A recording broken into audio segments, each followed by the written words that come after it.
देशभरातील गरीब आणि भुकेल्या लोकांच्यापर्यंत अन्न पोचवण्याचं काम दिल्लीमधली रॉबिनहूड आर्मी नावाची विनानफा संस्था हे काम जवळजवळ गेली 10 वर्ष करते आहे. वास्तविक एका बाजूला बघितलं तर आपला देश अन्नधान्याच्या बाबतीमध्ये स्वयंपूर्ण आहे. म्हणजे काही वेळा तर मी गमतीनं असं म्हणतो की अन्न न मिळालेल्या लोकांच्या पेक्षा भरपूर खाऊन मरणाऱ्यांची संख्या कदाचित जास्त असावी. पण जर आपण वास्तव बघितलं तर एड्स, मलेरिया आणि दहशतवाद यापेक्षा जगामध्ये जास्ती लोक भुकेनं मरतात. म्हणजे आकडेवारी अशी आहे की प्रत्येक 10 सेकंदाला एक मूल भुकेमुळे मरतं, तर सध्या 8 पैकी 1 जण उपाशी झोपतो. म्हणजे साधारणपणे जगामधले 850 दशलक्ष लोक हे भुकेलेले आहेत, त्यांना अन्न मिळत नाही. तेव्हा या समस्येवरती मात करण्यासाठी म्हणून ना नफा आणि केवळ स्वयंसेवकांच्यावरती आधारित अशी रॉबिनहूड आर्मी नावाची संस्था पहिल्यांदा दिल्लीमध्ये स्थापन झाली. ही संस्था बेघर, अनाथाश्रम, वृद्धाश्रमातले लोक, रात्रनिवाऱ्याच्या शोधात असलेले लोक अशा लोकांना अन्न पुरवते. आता या संस्थेची सुरुवात जी आहे ती करण्यामध्ये 3 जण संस्थापक आहेत. नील घोष, आनंद सिन्हा आणि आरुषी बात्रा. ह्या तिघांनी म्हणजे नील घोष, आनंद सिन्हा आणि आरुषी बात्रा यांनी 26 ऑगस्ट 2014ला पहिल्यांदा ही संस्था स्थापन केली आणि सुरुवातीला 150 लोकांना जेवण देण्याचा उपक्रम पार पाडला.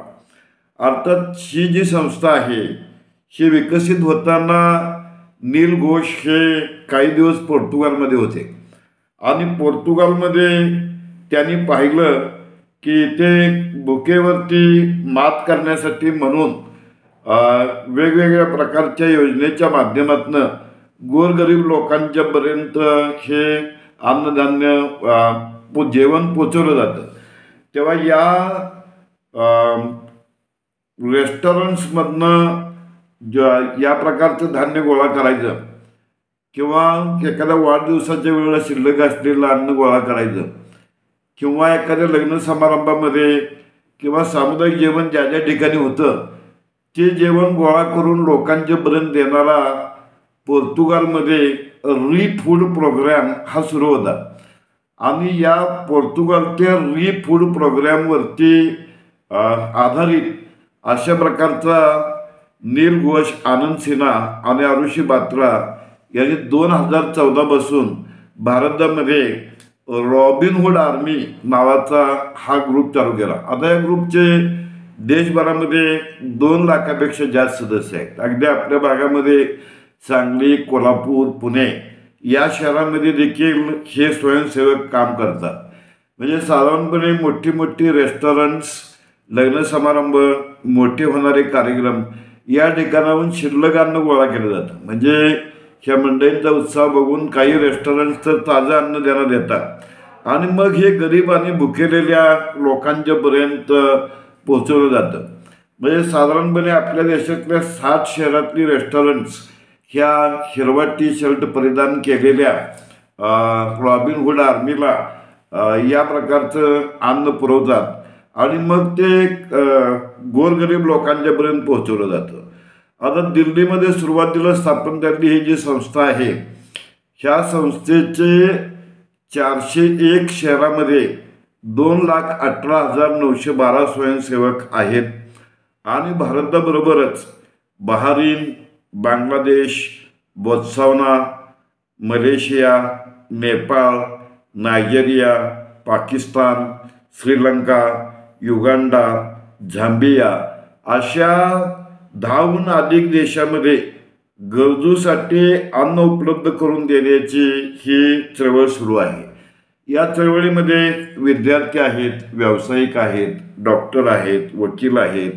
म्हणजे साधारणपणे सुशिक्षित मध्यमवर्ग ह्या ठिकाणी सहभागी झालेला आहे आणि जे कमी भाग्यवान घटक आहेत म्हणजे बेघर असतील, अनाथ आश्रमामध्ये लोक राहणारे असतील, सार्वजनिक रुग्णालये असतील, या ठिकाणी जागतिक भूकेवरती मात करण्याचा हा प्रयत्न आहे. आणि युनायटेड नेशनचं धोरण देखील असंच आहे.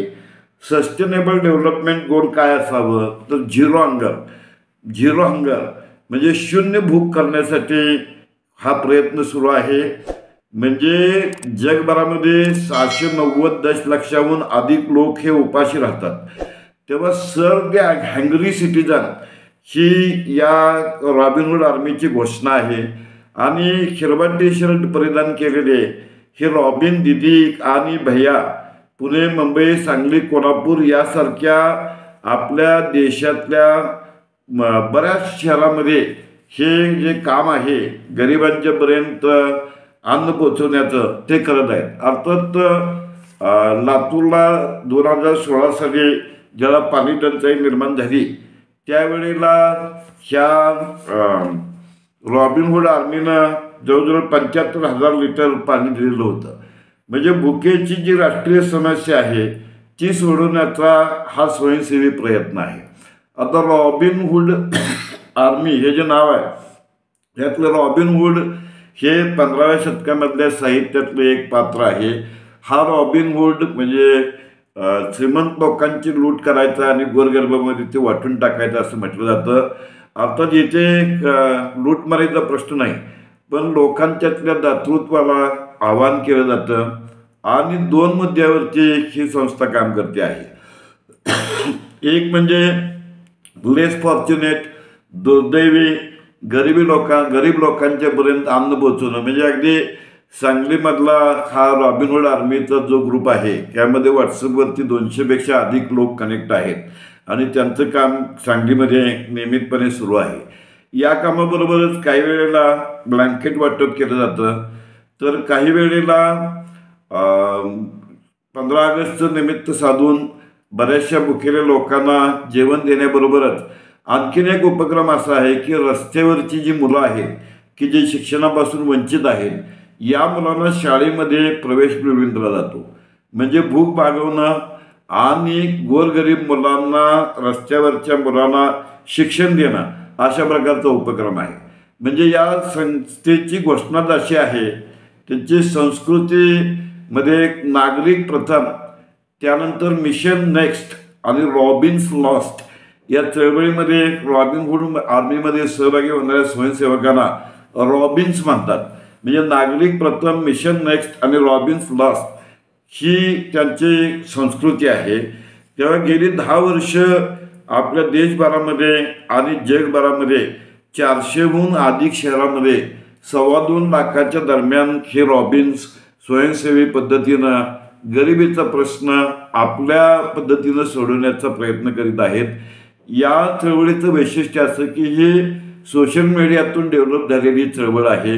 या रॉबिनहूड आर्मीचं फेसबुक पेज आणि अन्य ॲक्टिव्हिटीमार्फत एकमेकापर्यंत हे उपक्रम पोचवले जातात आणि कोणत्याही प्रकारचं अनुदान न घेता ही मंडळी गेली 10 वर्ष देशातल्या गरीब नागरिकांची भूक आणि जी मुलं शिक्षणापासून वंचित आहेत त्यांना शिक्षण देण्याचा उपक्रम राबवित आहेत.